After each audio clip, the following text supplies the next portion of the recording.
Je me trouve actuellement à la salle André-Mathieu de Laval en compagnie de Jean-Michel Anctil qui présente son spectacle ce soir tel quel. Jean-Michel, bonsoir. Bonsoir. Jean-Michel, ton spectacle roule depuis juillet 2009. Tu as remporté en mai dernier justement le spectacle le plus populaire. Comment on arrive à conserver un spectacle après 2 ans et demi? Est-ce qu'on change des choses ou c'est vraiment on garde ça intégral comme c'est là? Non, il y a des choses qui ont changé. Il y a un numéro que j'ai enlevé parce que je rajoute toujours des petites affaires au cours de l'année, puis à un moment donné, ça s'étire. Pardon. Ce que j'ai fait, c'est que j'ai coupé un numéro pour avoir à peu près 1h10 de première partie, puis 1 heure de la deuxième partie. Mais là, j'ai enlevé un numéro, puis je suis rendu à 1h20 de première partie. Fait qu'il faut que j'enlève encore des affaires. Fait que j'aime ça bouger les choses, justement, pour pas avoir l'impression d'embarquer sur le pilote automatique puis de me répéter à chaque soir. C'est mieux de faire ça que de monter un nouveau spectacle? Oui, mais en même temps, c'est que quand tu écris des nouvelles affaires, j'ai le goût de les essayer tout de suite. Fait que là, je les ajoute dans ce spectacle-là. Fait que c'est pour ça que là, j'essaie de moins improviser puis de garder une structure qui bouge moins. Fait que comme ça, je me permets de garder du nouveau matériel pour le prochain show. Et sur le site Internet, tu dis qu'on peut s'inscrire et gagner des billets. Moi, ça fait plusieurs fois que je m'inscris et j'ai jamais rien gagné encore. Oui. T'es pas chanceuse. Non, on en fait tirer pas mal. Même sur le site, sur le Facebook, j'ai une page fan club où on fait tirer une paire de billets presque à tous les endroits où je vais. Il y a des endroits où c'est plus facile, d'autres endroits, ça se vend vite, fait qu'on n'a pas de billets. Mais j'essaie de gâter les fans sur la page Facebook. J'ai vu aussi au courant de la période de Noël que tu étais avec des forfaits spectacles avec Mesmer, Dominique Paquet et Peter McLeod. Très petit aussi. OK. Dis-moi, est-ce que c'est eux qui ont besoin de toi ou c'est plutôt... Je pense pas que tu aies besoin d'eux au niveau de la publicité. Non, mais c'est un beau concept, justement, de faire des forfaits comme ça pour les gens. Ça leur permet de découvrir peut-être des humoristes qu'ils n'iraient pas voir. Et aussi, autant pour le public des autres qui ne viendraient pas me voir. Je pense que ça sert à tout le monde. Puis moi, je trouve ça le fun. Je trouve que c'est une belle façon aussi de remercier le public puis de leur donner un petit plus pour aller voir plus de spectacles. Pourquoi pas? Ça fait quand même une longue carrière, Jean-Michel, depuis presque 20 ans. Tu as été gradué de l'École de l'humour en 1992, si je ne me trompe pas, et tu as fait plusieurs choses, la radio, du cinéma, la télévision, de la scène, les spectacles. Est-ce qu'il y en a un que tu chéris plus particulièrement que les autres? C'est sûr que la scène, on a une liberté qu'on retrouvera peut-être pas à la télé, parce que la télé, tu as souvent des contraintes d'éclairage, des caméras, d'aller répéter. Puis moi, j'aime pas beaucoup répéter. Je pense que c'est l'affaire que j'ai le plus au monde faire. Mais la scène, c'est ça, puis c'est instantané. Quand tu fais quelque chose... Quand tu fais un spectacle, il n'y a pas de... comment tu te prends? Non, c'est live, on the spot, de même, on s'ajuste au fur et à mesure? Quand j'ai fait ce show-là, je pense que j'ai eu une journée où j'ai répété le show au complet. C'est mon frère qui faisait la mise en scène, puis il y avait un numéro qui n'était pas fini. Puis il dit, là, je veux savoir comment ça finit. Non. Je vais le savoir quand je vais être sur scène. Dans ma tête, je savais où je voulais aller avec le numéro. Et la première fois qu'on a fait le numéro, c'est le numéro des clochards.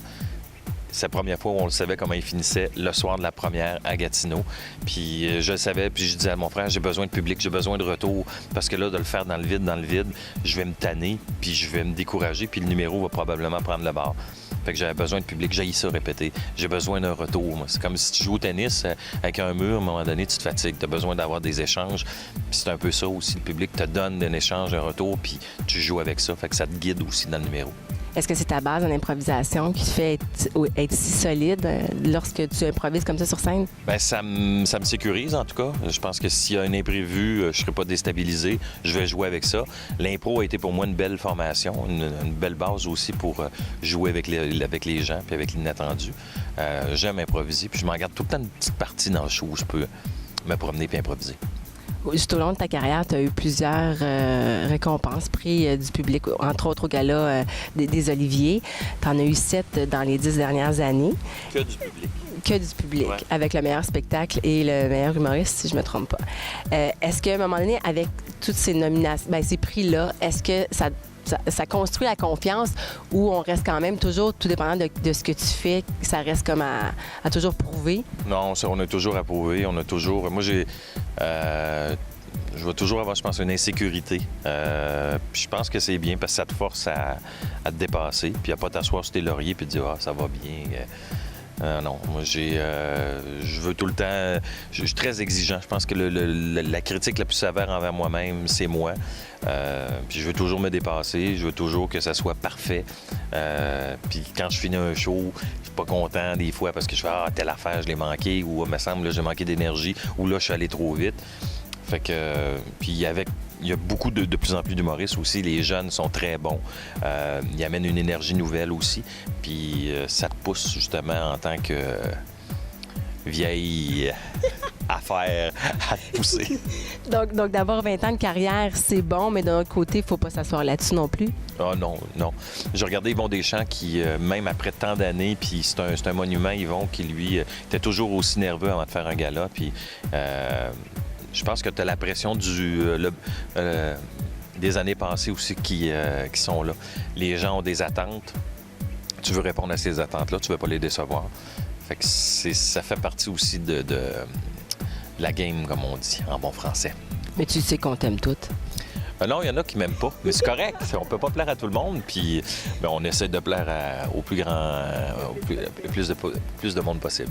Il y a aussi la Fondation Jean-Michel Anctil qui, pour les jeunes, justement encourager les jeunes à pas décrocher. Et il y a un spectacle dans la région de Québec, justement, qui va avoir lieu le 22 janvier, c'est ça?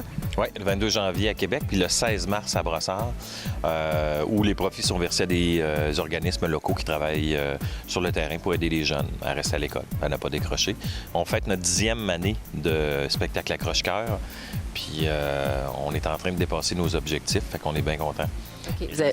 Est-ce qu'il y a des statistiques justement qui fait que les jeunes, oui, sont plus accrochés justement par rapport à ça? Bien, les gens sont plus sensibles autant au niveau du gouvernement que dans les écoles, fait qu'ils font de plus en plus d'efforts pour garder les jeunes à l'école. Les gens qui sont sur le terrain sont plus sensibles aussi, on est plus à l'écoute des jeunes. Puis le décrochage va entraîner plein d'autres causes. C'est comme un jeu de domino. Hein. Tu décroches, bien, quand tu travailles pas, tu te retrouves dans la rue, mauvais coups, la drogue, délinquance. Souvent, tu as le découragement. À l'école, bien, on a vécu avant les fêtes l'intimidation, ça va jusqu'au suicide. Fait que c'est une cause, moi, qui me tient à cœur parce qu'il y a des jeunes dans la vie qui partent avec 2 prises. Puis tu dis, regarde, tu peux leur donner une chance de réussir, de donner une petite tape dans le dos pour leur dire que, regarde, à un moment donné, ça va s'arranger, puis de travailler fort. Même si tu n'as pas les meilleurs résultats, mais d'avoir un encouragement parce que tu travailles fort, mais ça va faire en sorte que le jeune va peut-être être encouragé à continuer de travailler puis rester à l'école. Toi, Jean-Michel, tu travailles très fort. Moi, quand je pense à toi, je pense tout le temps à quelqu'un qui est polyvalent, qui est capable de tout faire. Est-ce qu'il y a des choses que, même sur ton site Internet, ça m'a très surprise. Je t'ai vu avec une guitare. Je me dis, il va te sortir un album bientôt. Il y avait un style avec la moustache, par exemple, à l'époque. Mais dis-moi, est-ce qu'il y a des choses que tu n'as pas touchées encore, des choses que tu aimerais faire ou j'ai l'impression que tu as tout fait, mais bon. Non, il y a bien des choses que j'ai pas fait. J'ai pas tous les talents. Non, la musique, c'est quelque chose qui me rentre pas dans la tête. Ça. Moi, faut compter en même temps que tu joues puis poursuivre le rythme. Je suis pas très bon là-dedans, mais j'aime toucher à tout. Je suis un touche-à-tout. Je suis un workaholic. J'aime pas ça rien faire. Mais je me donne du temps, par exemple, des vacances. Fait que là, c'est cédulé, mais après ça, quand on repart, j'arrive de vacances, puis on recommence pour de bon. Jusqu'aux prochaines vacances. Et aussi, j'ai découvert que tu étais ambassadeur pour la compagnie Chlorophylle. Est-ce que Jean-Michel Anctil est un grand amateur de plein air ou sportif? Oui, puis en plus, Chlorophylle, c'est une compagnie québécoise. Fait que je trouve ça le fun d'encourager les compagnies québécoises. Puis c'est eux qui m'avaient approché, puis je trouvais ça le fun. J'avais déjà des vêtements Chlorophylle. Je trouve que c'est des beaux vêtements, c'est chaud. Moi, l'hiver, il y avait quelqu'un qui me fait comprendre que si t'aimes pas l'hiver, puis tu vis au Québec, il y a un quart de ta vie que t'aimeras pas. Fait que tu vas passer ton temps à sacrer puis à haïr l'hiver. Fait que j'ai appris à aimer l'hiver. J'ai toujours joué au hockey, mais là, je fais de plus en plus de ski. Avec les enfants aussi, c'est le fun.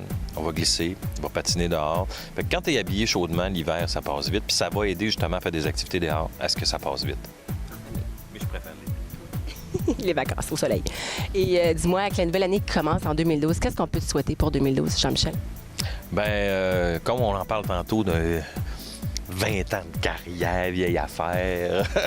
Je pense que c'est la santé. Quand t'es jeune, puis que t'es ma tante, puis les mononcles, de santé, tu excelles dans tes études. Là, je vais l'apprendre, la santé. Tu es tout jeune encore, Jean-Michel? Moi, j'ai 45. Bon, c'est correct. Mais c'est ça. Je pense que la santé, pour continuer à faire ce show-là, avoir du fun à le faire, être en santé, puis de pouvoir justement développer plein d'autres projets pour faire un autre 20 ans. Ouais. Minimum. Yeah. Merci beaucoup, Jean-Michel, et bon spectacle ce soir. Merci. Pour avoir plus de détails sur le spectacle de Jean-Michel Anctil tel quel, vous consultez son site internet à jeanmichelanctil.com.